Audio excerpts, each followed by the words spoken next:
Tak já vás vítám lidi a dneska jako mám mikrofon, takže já vím, že to možná křičí, ale jenom takhle vidíte Minecraft 13v 02b, teďka nejnovější verze, takže se to vám ukážu, ale jako, že jo, tak celou adventure mapu a postavit a jako, tak víte, tak toto není celá adventure mapa, takže jako, že stavil jsem to jako jenom 3 minuty. Já takovou adventure mapu prostě ne, takovou něco sranda, parkour, adventure a prostě takový mix těch map.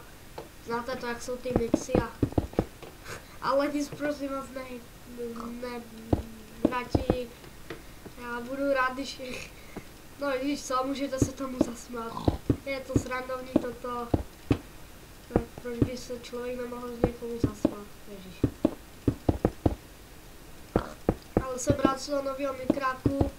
Teďka půjdu aspoň slyšet, nebude to nějak zkažený, jestli mě slyšíte dobře, ale vím, že to je nějaký horší, ale to nevadí. Prostě podle mě to křičí, protože já jsem to testoval na ten Skype něco a holy shit, jo, to se jim bude.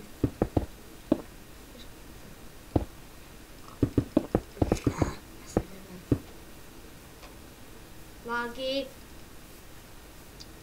No nic, a teďka bych už začal jako ty mody a natáčet víc, protože jak jste viděli, tak jsem natočil video podle mě 4-5 měsíců. Tady těch velkou si nevšimejte, to jsou jenom lagy z těch modů, ale jako ty lagy mě přestávají bavit.